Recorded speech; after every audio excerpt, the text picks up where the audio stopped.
recordings, by the way. They don't show up in my the last two or three have not shown up in my recordings. My Uh, All right. Well, audio. we are here. This is History That Unites. We're the Roger Persaud. I'm Kurt Roskoff, and this is a collaborative effort. Roger and I met through the No More 9 to 5 Club, and we are going to get some storytelling here with Roger. It's going to ignite our conversation, and there's always a moral to the stories. So that's what History That Unites is all about. So, Roger, let's get in this. What's your uniting message of today? Today we're going to go way back into ancient history. We're going to go back to 25 BC. Kurt, you ready to go there with me? We're going to explore the woman who defied Rome. Can you imagine that? A woman defying Rome. This is the story of Queen Amani Renas. Now, we know from those of us who've heard of the Bible or read the Bible that Caesar Augustus, the greatest Roman general, the greatest Roman empire, was in the Middle East around 25 BC. He went into Egypt and then tried to go further into Africa. But as he advanced further into Africa, he ran up against Queen Amani Renas. Now, who's Queen Amani Renas? She is a one-eyed Kandaki, and they had a lot of female leaders in those days in that part of Africa. She is a one-eyed Kandaki who was leading the Kushite army. And Caesar Augustus was advancing, man. This guy was conquering the whole world, and he was just going strong. She decided, nah, I got to stop this. And her technique was extremely unique. She knew she couldn't take on Rome head on. So she decided what she was going to do is get them ticked off. So she went into the Roman compound. She sent her group into Roman compounds and decapitated a statue of Julius Caesar. Then she took that head of Julius Caesar that she cut off from the statue and she put it in the floor of the entrance to her courtyard. You can imagine the look on Caesar Augustus' face when he heard that. And he came out full bore. He was locked and loaded, and they were waiting for him. They ran him in this direction and that direction, and then came from behind and attacked. And this woman led a 3-year battle against the Roman Empire, forcing Caesar Augustus to say, okay, I give up, and settle, creating a peace treaty on her terms. Now, that is a story that's completely omitted from history. And what it shows is that, yes, Caesar was a powerful general and a great Roman emperor. But if the strategy was right, David could beat Goliath in this instance because Cush was no match for Rome. But yet, using strategic adaptability, focus, resilience, and I don't know if this is the first time that guerrilla warfare was used, but it seems close. And she used her wits, her knowledge, and her resilience to defeat the greatest empire in the world at that time. Now, isn't that an amazing story, Kurt? Definitely is. Definitely is. Yeah. A great, motivating story, inspirational, for every person. But, we're getting your point here, Roger, that, the role of women pervasively is, Exactly. That's the point. yeah, Do never overlook the power of a woman. And here's another thing. And you're a married man, Kurt. You know this. don't tick off a woman. You get a I can tick a man off and he can come after me. We can deal with that. But you tick off a woman, man, you're looking for some serious trouble. Women are not to be played with. They need to be respected and nurtured. And this nonsense about their being the weaker sex is nothing but nonsense. In a lot of cases, they're stronger and more resilient. They definitely have a higher pain tolerance than us guys. Because if men had to go through childbirth, the world would have ended a long time ago. Through that. Oh man, yeah, some of these expressions might have come from the insecurities of men, if we look at it Exactly. Well, on this side. men were writing the dialogue. So they created a weaker sex. But man, my experience of being raised with some amazing women and also meeting some amazing women in my life, that is ridiculous. They're not the weaker sex. They may bench press less. They may, but that's not strength is not only measured by what you can bench press. Yeah, well, and that too is something that just evolved by the role that women were pushed into, because the guys went out there and they did and do the physical activity. So yeah, what you see today when women are given the chance to do, um, weightlifting competitions or whatever, it is profound to see what women are able to accomplish when given the chance. And so if you let the tape roll for centuries and millenniums to come, the women will come into it right up there physically as capable as men. It's just way back when the men were in those roles that kind of got us all a little beefier and all the things because of what men did over all the time. So if And women are given that same time, great men respected great women. Look yeah, at the relationship between Solomon and Queen of Sheba.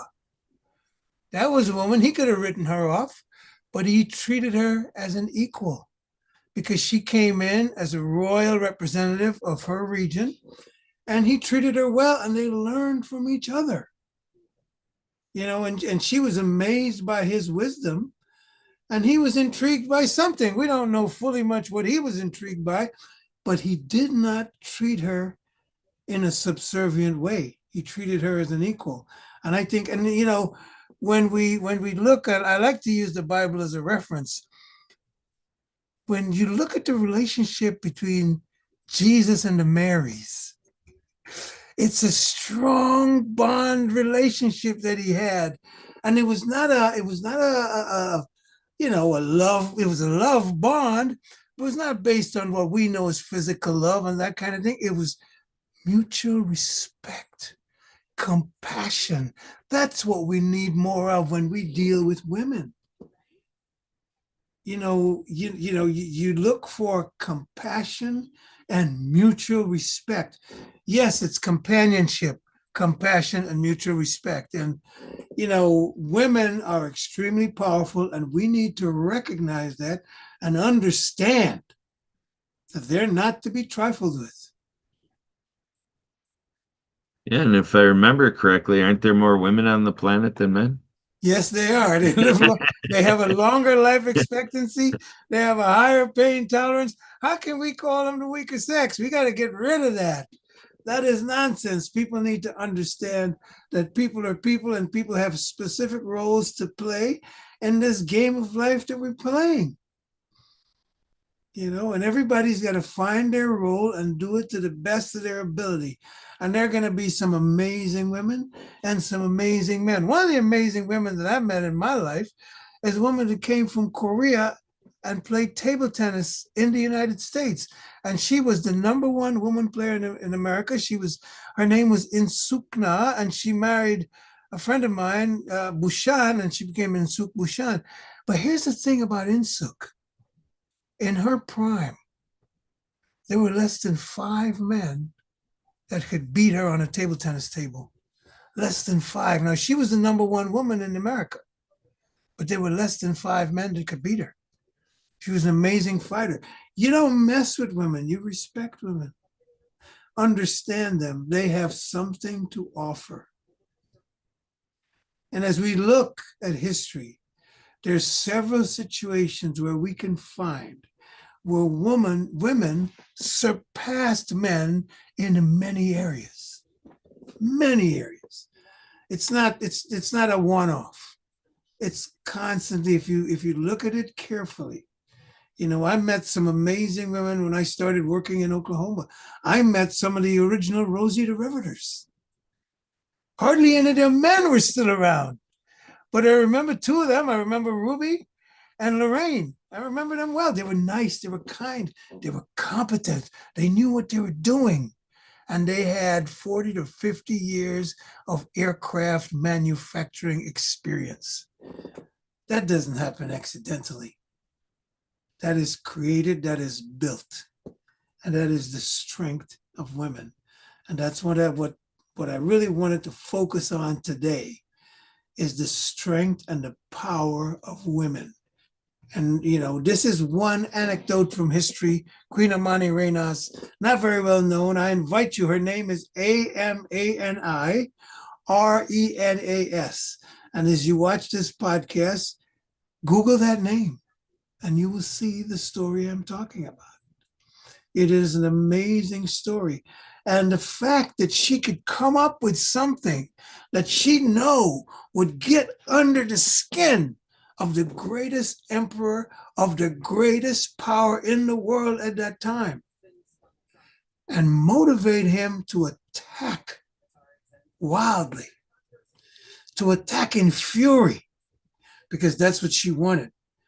Because if he attacked properly and strategically, her army would have no chance. But she worked out something that got under his skin. And he came out, he came full bore, and he wanted to destroy her and her kingdom. And she was sitting there waiting, just using the tactics that she needed to apply to defeat the biggest and most powerful empire in the world.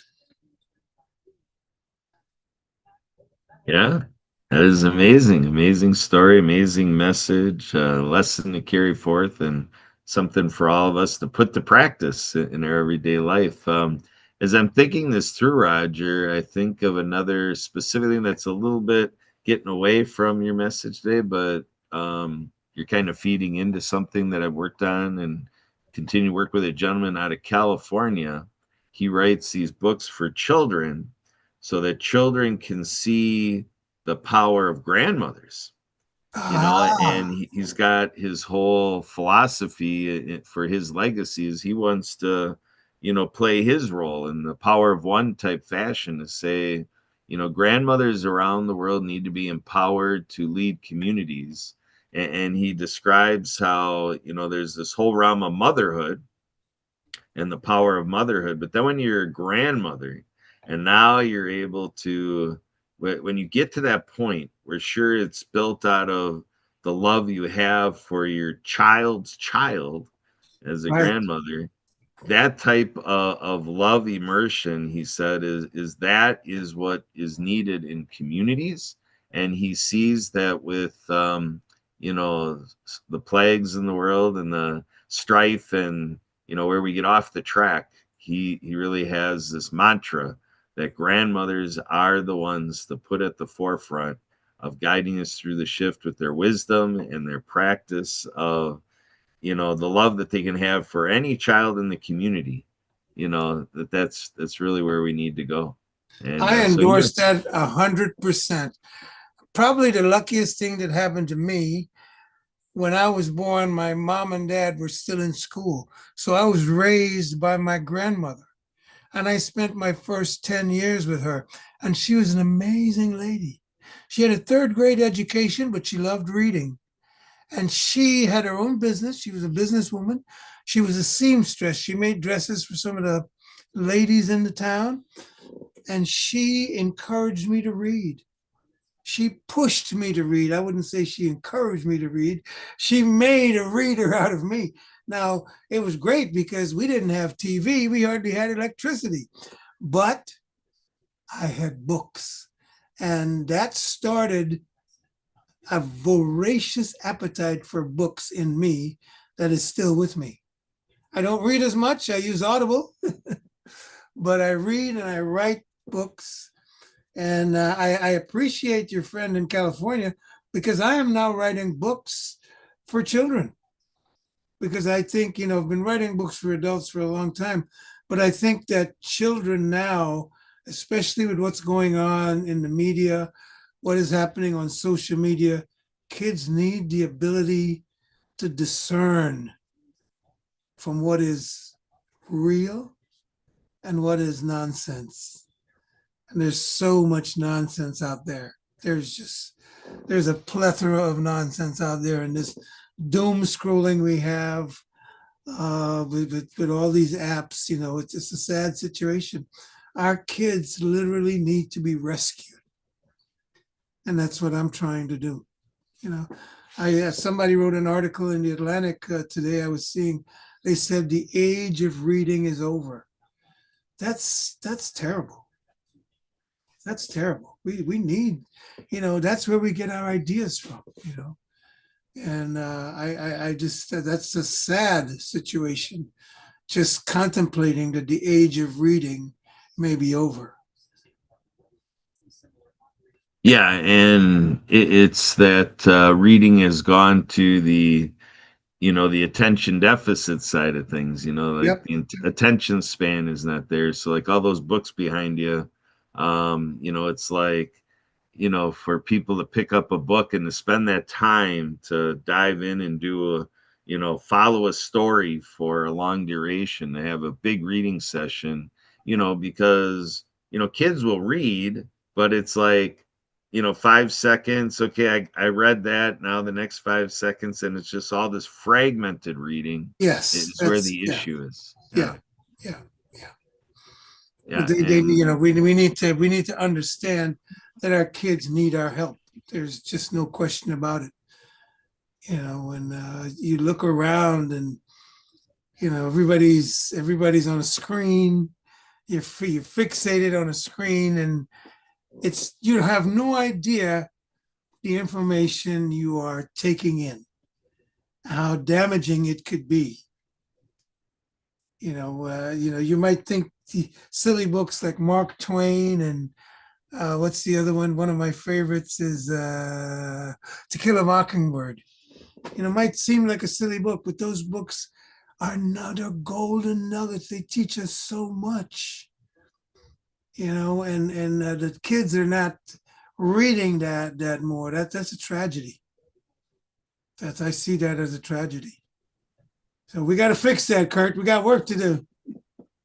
yeah, I mean, you know, with our dog here, we take the dog walk, so or we ride our bike and we let the dog run along as we're riding our bike. But at one of the properties, the family has a lawn sign that says we love and support our library. And I'm like, I looked at my daughter and I said, "Hey, how come we don't have a sign like that?" And she's like, "Well, it's been a long time since I've been to the library." I'm like, "Well, how come is that?" And she just just kind of collapsed. And Well, we were forced. I didn't have a choice. When I was in college, there was no internet. I had to go to the library. I spent hours in the library, hours in the library, putting together papers, writing papers, doing research. Nowadays, you can do it right here. You can do it right in your phone. But do you know what you're getting is the truth? yeah, That's the issue. That's the issue. Do you know how to write a proper prompt into AI to ask a proper question? Prompt engineering doesn't just happen, it has to be taught. You got to know what to put into that AI to get something out that's valuable, because most of the LLMs are designed to make you feel happy, not really educate you, but make you feel happy. And this is a problem. And as you talk, Roger, we're hearing your enthusiasm, your energy, your appreciation, respect for the writings of the books and these authors. And I think of, I was growing up in the 80s, in part, and I remember we had a bookmobile. So we Yeah, had like an ice cream truck, but it wasn't an ice yeah, cream truck. It was a bookmobile. It had yeah, books, and you go up and you go look at the book selections, and you go just like you're at the library, but you're just in a truck. yeah. Well, and what I and grew you up a little bit earlier in the 60s and 70s, and we had book exchanges. sure. Somebody'd get a book, and you had 2 weeks to read the book or to get it back to the library. So you try to read it quick and then swap it out with somebody else who had something you were interested in. So we had book Yeah. exchanges, and Yeah, actually, my daughter, with when she was in Girl Scouts, they did a project where they made a lending library, like just yep, the little box where you have the little books in there, and then you go and you bring a book to it, and then you take a book, and so like the book exchange, that's yep, what it is, but they call it the lending library, and it's just a little. It sounds like a lending library, like a big library, but it's just yeah. the Well, little self help center. I went to school. I grew up in Georgetown, Guyana. It was totally backward, but my backward high school had its own library. We had our own library in my high school. Yeah, that's great. Yeah. Yeah, my high school always had a, library in it. They call it an IMC now, an Instructional Materials Center. Okay, okay. I guess that works better than library, but it's the same concept. Yeah, exactly. It just brings it into more, It's how where I we're, learned. It's where I learned, which something that became important later on. That's where I learned the Dewey Decimal System, yeah, about how libraries are set up. Because yeah, in the big library, I could go in and just get excited and run crazy. But once I figured out, and I had the time in my own school library, and I could study and learn the Dewey Decimal System as to how they put books in the library, then it made it all easier for me when I went to the big library because I knew how the system was set up. How many yeah. kids know the Dewey Decimal System today? That is sad. Yeah, yeah. So yeah, there's the opportunity and the nudge that we're giving through this show. Getting back to kids and let's go to that realm of orphans that have drawn me into. Our orphans in Haiti. You want to describe the organization and give a shout out to Yes, keep charity. Haiti Orphans Wishes. That's a group that was formed in Long Island by some friends of mine, and they actually facilitate a school in Haiti that provides basic education and vocational education to orphans. There are a lot of orphans in Haiti, from military advances, from the UN. There are a lot of orphans in Haiti that need help. And Haiti is a devastatedly poor country. So you can imagine the orphans they're at the bottom of the totem pole. They're getting nothing. So they need support. So Haiti Orphans Wishes is an organization that I support that facilitates a school that provides education, regular education, and vocational education to orphans in Haiti. Yeah, great group. So yeah, let's keep giving that great organization attention. And another organization we just go ahead and give them attention, and that is the No More 9 to 5 Club. What's your word shout out for today for our friends there? Well, the No More 9 to 5 Club is just an amazing group. Kurt, you and I met there. I met Wendy there and Alyssa, Willard, and Jason. And here's how I describe the No More 9 to 5 Club: some brilliant, successful entrepreneurs with hearts to help people. These guys have made their money. They're brilliant. They know what they're doing, but they have a heart to help people. That's unusual. That is extremely unusual. And that's why I love the No More 9 to 5 Club. And the connections that I get there are amazing. My friend Robert Butman, he's the guy that sent me there. Robert, when Robert sends you somewhere, you just go. Because when Robert Butwin sends you somewhere, you do nothing but win. So I always like to bring up Robert. But these are great groups. These are great groups. These are great people. Maury is there with his brain entrainment. The No More 9 to 5 Club is so diversified. There's so much material there. There's so many great people there. It is just amazing. And it's my go-to group, and they've accepted me. I came in there not knowing much, and now I'm growing. I can see my growth through that process.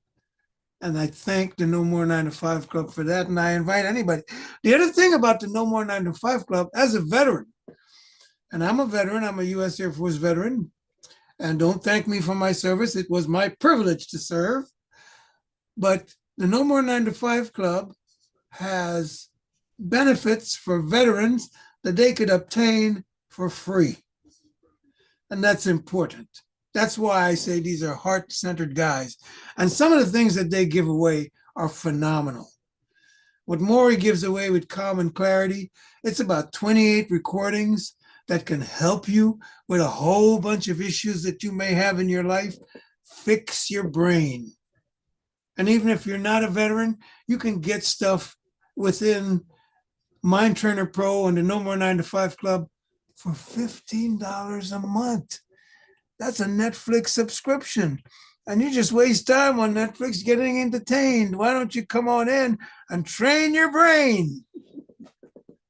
So these are the good parts of the No More 9 to 5 Club. We can go on for a long time about that, Kurt. You know, we love those guys and they do a fantastic job. And promoting them for me is an absolute pleasure because they're a great group and they do great things.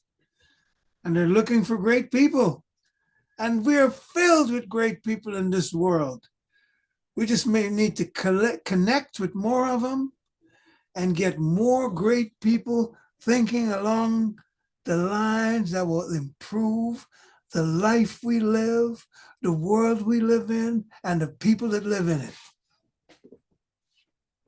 There we go. There we go. I agree. I like everything you just said. And I also enjoy working with you, Roger, and you have great things to offer. Can you tell us a little bit about your work and how people can dive into what you do and provide? Well, I started writing because after traveling all over, 8 years in the Air Force, 25 years in the airline business, 5 years freelancing, and then 5 years as director of training for North American Airlines. And I played a couple of sports. I played table tennis and cricket, and I got to connect with people on all 7 continents, building great relationships, traveling and playing my sports and connecting with people. And I developed friendships, relationships. Some of them are 40 years old. And I cherish those relationships. But I also saw way too much division. And I'm also an aircraft engineer. In aircraft engineering, we apply root cause analysis to chronic issues, not only to fix them, but to see if we can't prevent recurrence. When I applied root cause analysis to what was being taught, I quickly realized history is designed to divide. So I decided to do the research, seek out the people, places, and events, then highlight them to replace ignorance with curiosity, diminish unconscious bias, and create an environment where talent and character will supersede appearance every time. My first book, is called America Should Be Grateful to Haiti, but it's not about Haiti. It's about those historically overlooked narratives, and my book is filled with them. And I've been writing and speaking on that topic since 2021.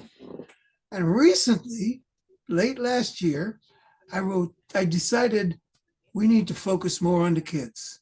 So I decided to write 6 books for kids from 11 to 17. And I created a program to empower kids with the knowledge and confidence they're going to need to thrive, not just survive, in our increasingly diverse world. We don't need kids to learn to tolerate people. We need them to connect emphatically, build cultural understanding, and think critically. And that last part there is the most important, learning critical thinking. because it is necessary. Kurt, in the age that you and I grew up, there weren't people trying to lead us astray. Yeah, there were gangs, there were things like that, but now there is just bombardment of people trying to lead us astray, trying to lead kids into doing all kinds of crazy things. And we've got to prevent that. We've got to work to help. Also, if you watch kids, toddlers especially, they connect, they communicate. They don't see color, they don't see race. But as they get older, the walls rise up. They hear things in their families and their homes, even right there in the school. And before you know it, everybody's in separate groups. We got to stop that. That's nonsense. We're all the same. We are much more similar than we are different. The only thing that really makes us different is our proximity to the sun. And it has an effect on our skin color, on our hair texture, and that's it. But talk to any doctor, once you break that skin, we're all the same. And that's my message. That's what I'm doing. Um, I'm all over LinkedIn.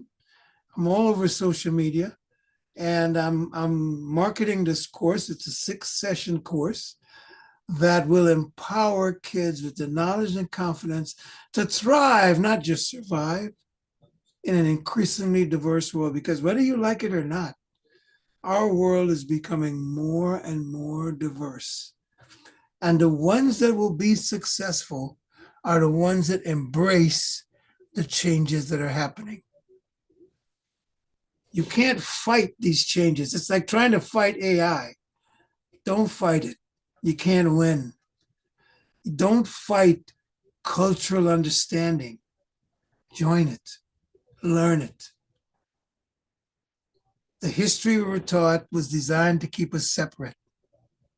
We need to forget that and come together as one, because that's all we are. We're one. This is one planet. We're starting to explore space. We're trying to get out there. We need to be united. We need to protect this environment that we have. We need to focus on what we have and nurture it and not destroy it.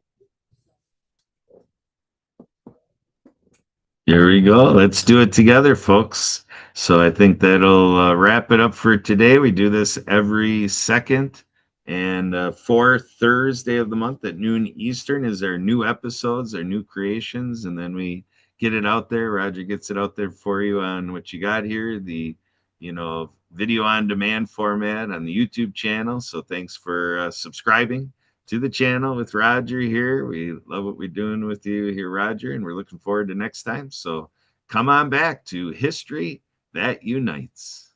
Yes.